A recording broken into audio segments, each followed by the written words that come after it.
tivemos o início do ano, né? Várias metas, vários projetos, vários alvos, né, que a gente traça geralmente para tentarmos realizar em cada ano, e eu acho que hoje a gente pode buscar uma ajuda do Senhor para nos ajudar nisso. Vamos lá? Vamos abrir em Daniel capítulo 1, queridos. Livro de Daniel capítulo 1, vamos ler todo o capítulo? Daniel capítulo 1, a partir do verso 1, queridos. No terceiro ano do reinado de Jeoaquim, rei de Judá, Nabucodonosor, rei da Babilônia, veio a Jerusalém e a sitiou. E o Senhor entregou Jeoaquim, rei de Judá, nas suas mãos, e também alguns dos utensílios do templo de Deus. Ele levou os utensílios para o templo do seu Deus na terra de Sinear e os colocou na casa do tesouro do seu Deus. Depois o rei ordenou a Aspenaz, o chefe dos oficiais da sua corte, que trouxesse algum dos israelitas da família real e da nobreza, jovens sem defeitos físicos, de boa aparência, cultos, inteligentes, que dominassem os vários campos do conhecimento e fossem capacitados para servir no palácio do rei. Ele deveria ensinar-lhes a língua e a literatura dos babilônios. De sua própria mesa, o rei designou-lhes uma porção diária de comida e de vinho. Eles receberiam um treinamento durante 3 anos, e depois disso passariam a servir o rei. Entre esses estavam alguns que vieram de Judá: Daniel, Ananias, Misael e Azarias. O chefe dos oficiais deu-lhes novos nomes. A Daniel deu o nome de Beltesazar, e a Ananias, Sadraque, a Misael, Mesaque, e a Azarias, Abednego. Daniel, contudo, decidiu não se tornar impuro com a comida e com o vinho do rei, e pediu ao chefe dos oficiais permissão para se abster deles. E Deus fez com que o homem fosse bondoso para com Daniel e tivesse simpatia por ele. Apesar disso, ele disse a Daniel: tenho medo do rei, o meu senhor, que determinou a comida e a bebida de vocês, se ele os achar menos saudáveis do que os outros jovens da mesma idade. O rei poderia pedir a minha cabeça por causa de vocês. Daniel disse então ao homem que o chefe dos oficiais tinha encarregado de cuidar dele e de Ananias, Misael e Azarias: peço-lhe que faça uma experiência com seus servos durante 10 dias. Não nos dê nada além de vegetais para comer e água para beber. Depois compare a nossa aparência com dos jovens que comem a comida do rei e trate os seus servos de acordo com o que você concluir. Ele concordou e fez a experiência com eles durante 10 dias. Passados os 10 dias, eles pareciam mais saudáveis e mais fortes do que todos os jovens que comiam a comida da mesa do rei. Assim, o encarregado tirou a comida especial e o vinho que haviam sido designados, e em lugar disso lhes dava vegetais. A esses 4 jovens, Deus deu sabedoria e inteligência para conhecerem todos os aspectos da cultura e da ciência. E Daniel, além disso, sabia interpretar todo tipo de visões e sonhos. Ao final do tempo estabelecido pelo rei, para que os jovens fossem trazidos à sua presença, o chefe dos oficiais os apresentou a Nabucodonosor. O rei conversou com eles e não encontrou ninguém comparável a Daniel, Ananias, Misael e Azarias, de modo que eles passaram a servir o rei. O rei lhes fez perguntas sobre todos os assuntos que exigiam sabedoria e conhecimento, e descobriu que eram 10 vezes mais sábios do que todos os magos e encantadores de todo o seu reino. Daniel permaneceu ali até o 1º ano do rei Ciro. Até aqui, queridos. Senhor nosso Deus, essa é a Tua palavra, que nós carecemos tanto para guiar o nosso caminhar, para termos direção, para termos sabedoria, Senhor. Fala conosco na Tua palavra, ensina o nosso coração, conduz o nosso caminhar. E cada um de nós aqui, Pai, possa sair daqui aprendendo um pouquinho mais do Senhor. É a Tua igreja, a Tua noiva, Senhor. Fala conosco, em nome de Jesus. Amém. Podeis assentar, meus amados.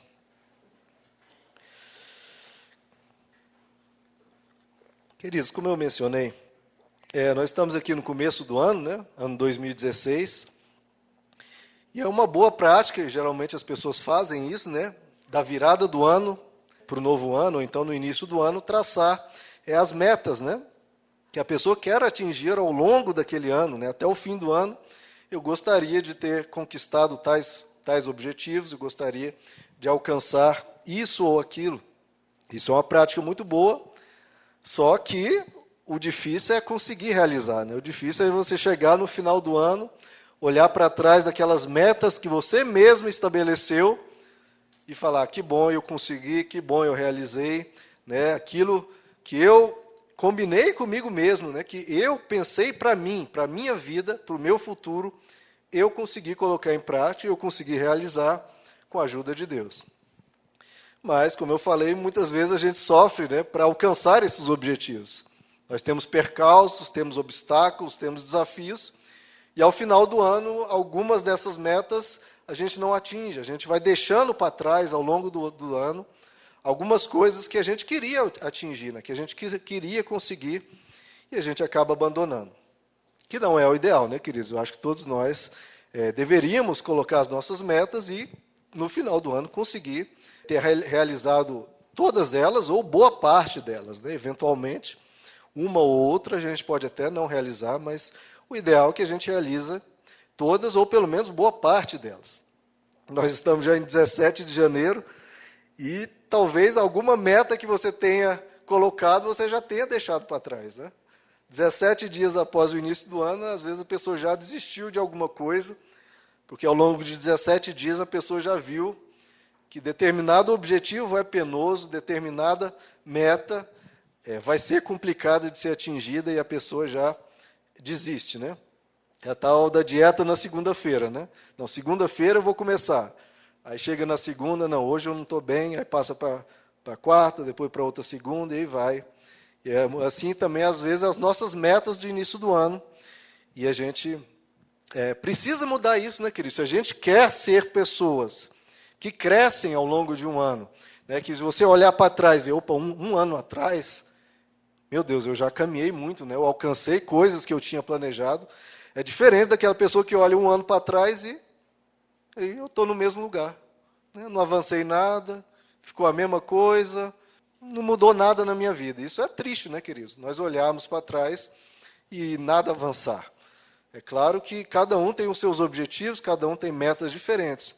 Mas o importante, queridos, é sempre estar avançando. Né? Pode ser um avanço numa certa direção ou em outra, mas sempre avançando.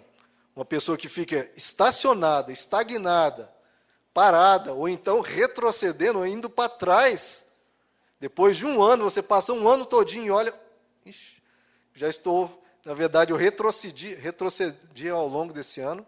É triste, né, queridos? Então, a gente tem que colocar esses objetivos, levar eles a sério e realmente conseguir realizá-los.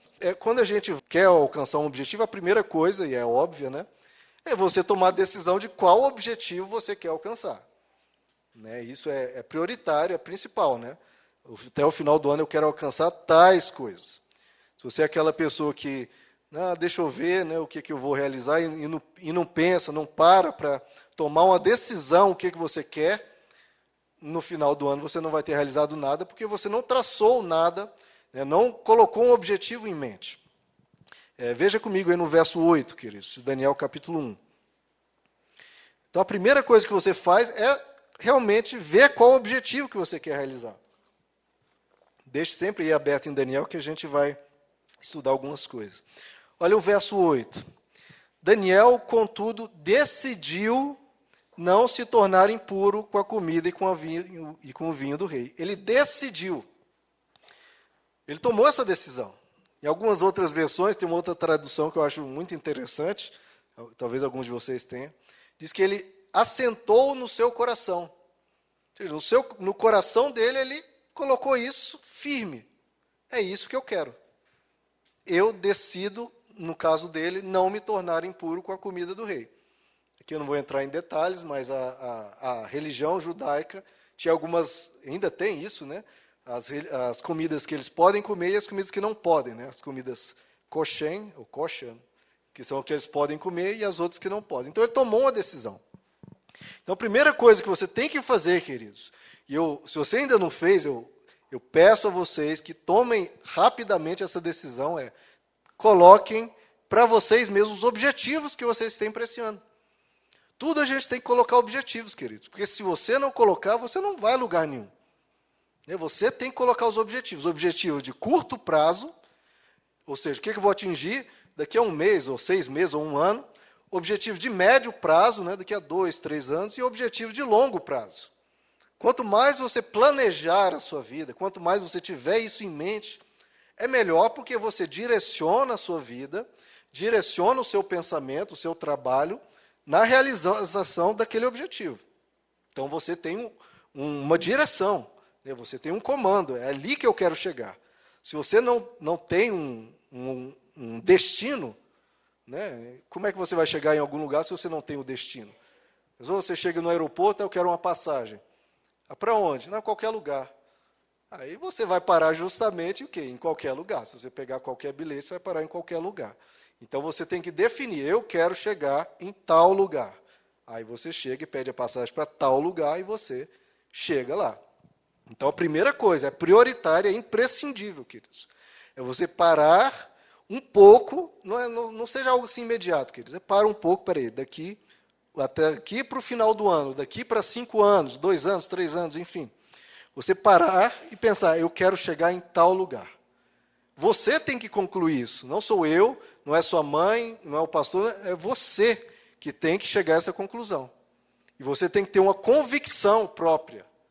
Por quê? Porque se você não tiver essa convicção própria, você vai deixar essa meta ao longo do caminho. Porque é uma meta que você colocou assim e pronto. É fácil você deixar se você não tem uma convicção. Então é importante você pensar a respeito, né, matutar a respeito, né, analisar aquela questão e falar, não, eu quero isso. Chegar a uma conclusão e ter uma convicção disso. Para você o quê? Para você ser firme, determinado naquela direção, você tem que tomar uma boa decisão. Então, a primeira coisa, queridos, e que é imprescindível, é você colocar os objetivos que você tem para o final do ano. Ou para daqui a 2 anos, 5 anos, enfim. Abra comigo em Filipenses, capítulo 3, queridos. Filipenses 3, verso 13. Eu já vou falar, queridos, que esse versículo e alguns outros que eu vou ler aqui vão estar um pouco fora de contexto, que o apóstolo Paulo vai estar falando da salvação, mas o princípio a gente pode trazer aqui para nós. Filipenses 3, 13. Irmãos, não penso que eu mesmo já o tenha alcançado. Então, ele ainda não alcançou. Mas uma coisa faço, esquecendo-me das coisas que ficaram para trás e avançando para as que estão adiante, prossigo para o alvo, a fim de ganhar o prêmio do chamado celestial de Deus em Cristo Jesus.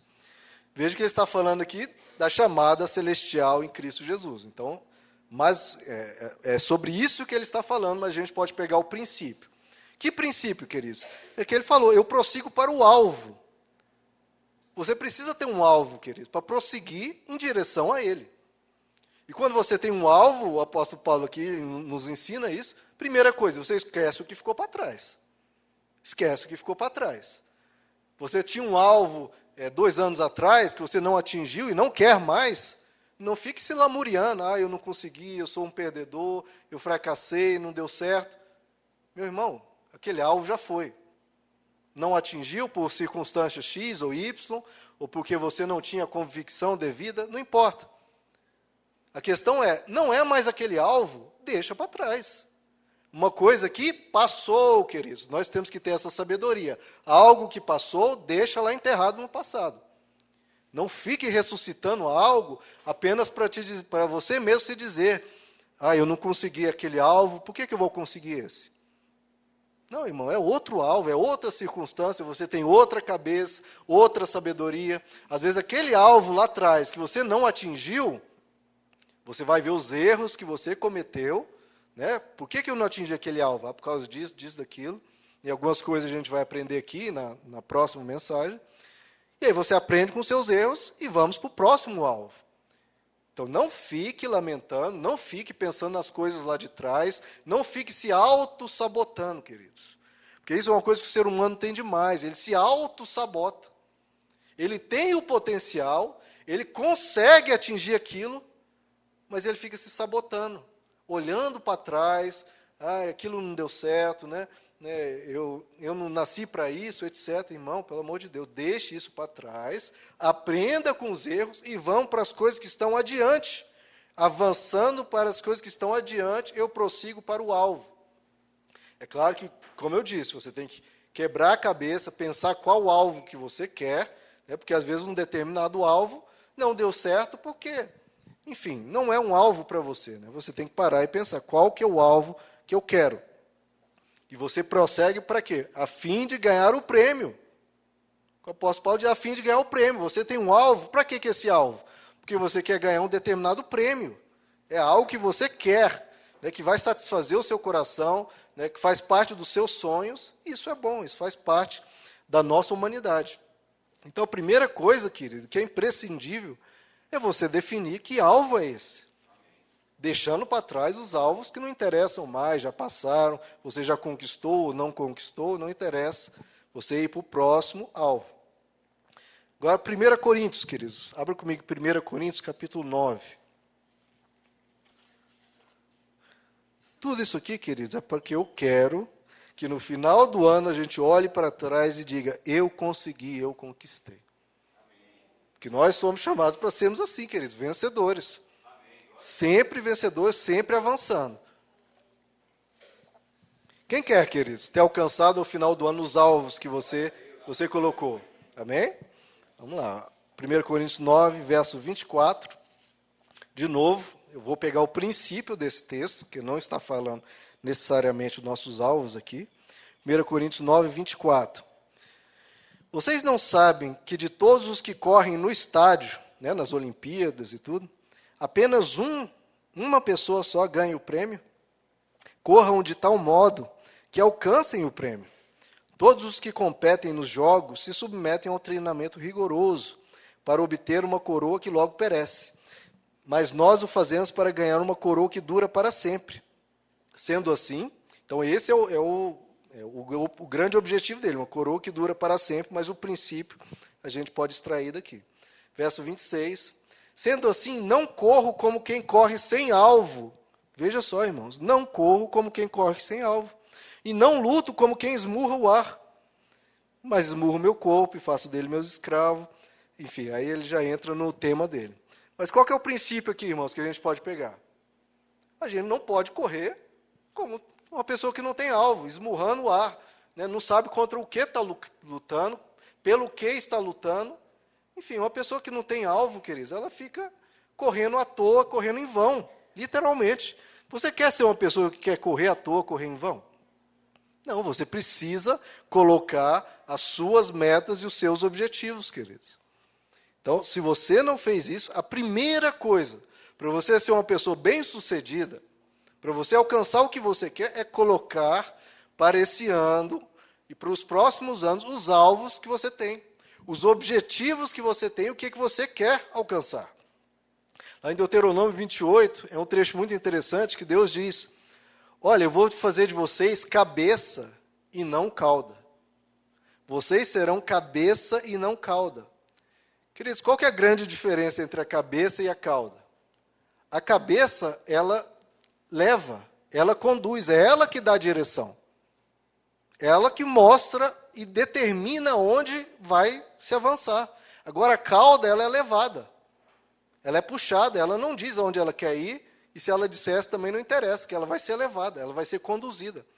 Então, nós somos chamados, queridos, a ser cabeça. Ou seja, nós decidimos, nós conduzirmos. E não sermos cauda que é levado pelas circunstâncias, é levado pela crise, é levado, enfim. O que acontecer ao redor da pessoa vai determinando onde aquela pessoa vai parar. E aí, meu irmão, você pode parar novamente em qualquer lugar. Eu acho que ninguém quer chegar até o final do ano e falar, eu cheguei em qualquer lugar. Não, você tem que ser uma cabeça. Você tem que decidir. Você tem que colocar o objetivo. Eu quero chegar em tal lugar. E se você toma esse objetivo, queridos, o segundo ponto é você tomar uma decisão firme. Tem que ser um objetivo firme. Não um objetivo que, né, amanhã mudei de ideia, depois de amanhã já é outra ideia, passou um mês, já é outra ideia. Enfim, você toma uma decisão, um objetivo, fala, é para lá que eu vou e não vou mudar. Você coloca um objetivo e esse objetivo tem que ser firme. A Bíblia fala da pessoa que tem ânimo dobre, né? Uma pessoa com a mente dividida. Está lá em Tiago capítulo 1. Diz que essa pessoa é instável em tudo que faz. Uma pessoa instável. Né? Hoje eu quero isso, amanhã eu quero aquilo, e a pessoa nunca sabe o que quer, e, de novo, ela não prospera, queridos. Então você precisa tomar uma decisão, colocar os seus objetivos firmes. Amanhã você não vai mudar de ideia porque surgiu um problema. Surgiu um pequeno problema. Agora eu vou mudar todos os meus objetivos. Não, queridos. Não. Se for desse jeito, você não vai para lugar nenhum. Por quê? Você coloca um objetivo. Surgiu um problema. Vou mudar meu objetivo. Adivinha o que vai acontecer? Vai surgir outro problema, você vai mudar de objetivo. Vai surgir outro problema, você vai mudar de objetivo. E você não vai parar em lugar nenhum. Então, você tem que tomar uma decisão, colocar uma meta, sabendo que vai vir problemas. E você vai conduzir, vai seguir adiante. Então, tem que ser uma decisão firme. Você não pode abandonar os objetivos. Porque se você abandonar o objetivo toda hora, eu comecei tal coisa, não deu certo, vou largar. Comecei tal coisa, não deu certo, vou largar. Enfim, a pessoa nunca persevera em determinada direção, a pessoa nunca vai chegar a lugar nenhum. Não tem jeito, queridos. Tem que ser uma decisão firme. Nós vimos aqui Daniel, ele tomou uma decisão, não vou me contaminar com a comida do rei, e pronto, acabou. Uma decisão firme. E o outro ponto é que tem que ser uma decisão de acordo com a palavra de Deus, né, irmãos? Tem que ser algo que agrade ao Senhor.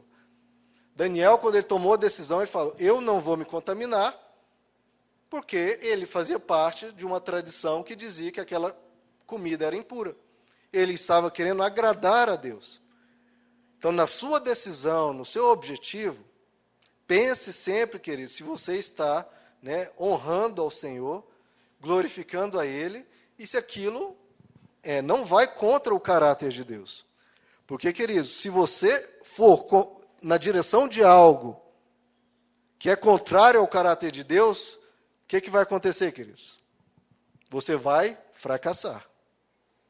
Porque Deus vai olhar você indo naquela direção e vai tirar a mão dele, vai tirar a proteção dele, enfim, ou ele mesmo vai remover você daquele lugar, você vai fracassar. Se for algo contrário ao caráter de Deus, queridos. Se for algo ligado à desonestidade, à corrupção, algo que vai quebrar a sua palavra, o seu compromisso com determinada pessoa, você vai prejudicar alguém, você vai ser infiel em algo da palavra, se você prosseguir nesse caminho, você vai fracassar. Porque Deus vai cuidar de você e vai querer te tirar de algo que você está indo para um lugar errado. Ou pior, queridos, se não fracassar, sabe o que pode acontecer? De pior, aquilo pode prosperar e dar certo. Aí sim é pior. Aí sim é pior. Porque se você vai em algo contrário à vontade de Deus, vai se corromper, vai se depravar, vai se destruir, e você fracassa, você pelo menos para e pensa, opa, fracassei nisso, é porque eu estou em desobediência, porque eu estou em pecado. Agora, se você vai numa direção errada, que você sabe que é errado, e dá certo, meu amigo, aí você está enrolado. Aí você está enrolado. Porque a alma humana vai achar o quê? Opa, deu certo, que maravilha.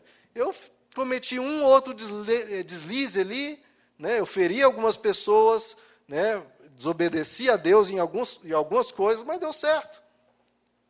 Muitas pessoas tratam a vida assim, querido, se deu certo ou se não deu certo. Se deu certo, eu fiz o certo. Não. Se deu certo, mas o seu caminho é contrário à palavra de Deus, contrário ao que é certo, querido. Cuidado, porque a sua prosperidade pode te abençoar financeiramente, mas a sua alma vai ser destruída se você não tomar cuidado e voltar atrás. Então, as suas decisões que você traçar, os seus objetivos, as suas metas para esse ano, para daqui a 5 anos, que seja metas honradas, metas que sirvam a Deus. Porque senão, de novo, ou você vai fracassar, porque Deus vai intervir, ou pior, você vai ser bem-sucedido, e aí, meu amigo, sua alma está muito enrolada, com um grande problema. E o segundo ponto, queridos, um outro ponto é as suas decisões, seus objetivos, principalmente para quem tem família, para quem é casado, o seu objetivo não seja egoísta. Porque muitas vezes as pessoas querem, meu grande sonho é isso. Mas esse grande sonho vai fazer a família toda sofrer, vai levar a família a sofrer, a viver uma vida penosa, difícil, para realizar os sonhos do bonitão ou da bonitona. Não, a gente tem que pensar, se você é casado, se você tem uma família, pensar no conjunto. Eu tenho um determinado sonho, eu tenho um determinado objetivo, mas deixa eu ver também o objetivo da minha esposa. Deixa eu ver o que é bom para os meus filhos. Então, o seu objetivo para 2016, você tem que pesar. Ele também é bom para minha esposa, para o meu esposo? É também bom para os meus filhos? Ou eu estou pensando apenas em mim? Objetivos egoístas vai trazer problemas para o seu casamento. Como não vai trazer, irmãos? Claro que vai trazer. Porque, às vezes, um cônjuge está indo numa direção, o outro cônjuge está indo na outra. Ou então, pior, né? Assim, né? Um indo numa direção e na outra, e vai ter conflito, meu irmão. Claro que vai ter. Então, você tem que pesar as coisas e ver, peraí, esse meu objetivo não é bom para os meus filhos, não é bom para a minha família, não é bom para o meu cônjuge. E aí você tem que dar um passo atrás e conversar. Né? Essa é a grande questão que tem sido sempre debatida. Na família tem que haver comunicação. Tem que haver comunicação, meu irmão. Converse com o seu cônjuge, com a sua família, ou com seus pais, se você mora com os pais, e veja, né? Busque orientação, busque conselhos, trabalhe aquela questão, expondo aos outros, buscando conselho. Né? A Bíblia diz que na multidão de conselhos você encontra sabedoria. Né? Se você tem um determinado objetivo, não sabe se vai ser bom para a família, consulte o seu cônjuge, né? Consulte o pastor, converse com mais pessoas e busque sabedoria. Mas o seu objetivo não pode, meu irmão, ser para satisfazer apenas os seus ego. Não pode ser para satisfazer apenas o seu ego. Filipenses capítulo 2, verso 4 diz: cada um cuide não somente dos seus interesses, mas também dos interesses dos outros. Não cuide não apenas dos seus interesses, mas também dos interesses dos outros. E aí, meu irmão, o seu lar vai ser um lar de harmonia. Sua casa vai ser um lugar de harmonia. Porque, meu irmão, se os seus objetivos são para satisfazer apenas a você, adivinha o que vai acontecer? Os seus objetivos vão satisfazer apenas a você? Não, nem a você. Porque se você busca um objetivo que satisfaz apenas a você e todo mundo ao redor sofre, no final você alcança o objetivo e não te satisfaz, porque todo mundo ao redor foi usado, todo mundo ao redor está triste, ninguém está feliz. Então, o objetivo que é só para satisfazer a você, não satisfaz nem mesmo a você. Então, sempre pense no outro. O cristianismo, a palavra de Deus sempre nos ensina a amar. Amar é pensar no outro, é você olhar para o outro e pensar, opa, esse meu objetivo também tem que satisfazer as pessoas que estão ao meu redor. Amar, irmãos, nós precisamos amar. Se você quiser uma vida vazia, não ame. Se você quiser uma vida de solidão, uma vida onde as pessoas olham para você e vê uma pessoa egoísta que só pensa em você, aí essa é a sua direção. Mas se você amar, se você se preocupar com o outro vai caminhar junto com você, vai cooperar com você, vai te ajudar, e você vai se sentir realizado, porque as outras pessoas estão realizadas, as outras pessoas se sentem importantes na sua vida, porque você fez delas importantes nos seus objetivos. Ok, queridos? A gente tem que ter essa sabedoria. Então, na tomada da decisão, para esse ano de 2016, que você vai traçar os seus objetivos. Então, primeira coisa, precisa de um objetivo, irmãos. Precisa de uma meta, de um alvo. Senão você vai ficar correndo em vão, vai ficar lutando, esmurrando o ar. Um objetivo. E esse objetivo tem que ser firme. Tome uma decisão e fale, é lá que eu vou, e não retroceda, não mude. Uma decisão que seja de acordo com a palavra de Deus e que não seja egoísta. Esse é o primeiro ponto, queridos. O objetivo. Se você tem esses objetivos, se não, pare e pense neles. E agora que você tem um objetivo, ou mais de um objetivo, nós precisamos do quê, queridos? Temos que começar a pensar como é que a gente vai realizar eles, né? Aí que começa, como é que diz, a porca torce o rabo, né? Como você vai realizar esse objetivo? Aí que a coisa complica, né? Vamos ver o que a gente pode aprender. Daniel capítulo 1, queridos. onde lá nós estamos lendo, né? Deixa sempre marcado aí que a gente vai ficar voltando nesse texto. Daniel havia tomado uma decisão, não se contaminar com a comida do rei. Agora o verso 12, é o que ele faz. Peço-lhe que faça uma experiência com seus servos durante 10 dias. Não nos dê nada além de vegetais para comer e água para beber. Depois compare a nossa aparência com a dos jovens que comem a comida do rei e trate os seus servos de acordo com o que você concluir. Ok, irmãos, Daniel tomou uma decisão. Eu não vou me contaminar. Só que para ele atingir esse objetivo, meu irmão, não bastava ele querer. Por quê? Porque quem levava a comida para ele, quem determinava a comida dele, era um mestre, e esse mestre determinava o que ele tinha que comer. O que ele teve que bolar? Teve que bolar o quê? Um plano. Como é que eu vou convencer esse mestre que determina a minha comida a me dar uma outra comida, uma comida que satisfaça a religião judaica, a legislação judaica? Ele precisou elaborar um plano, precisou elaborar uma estratégia.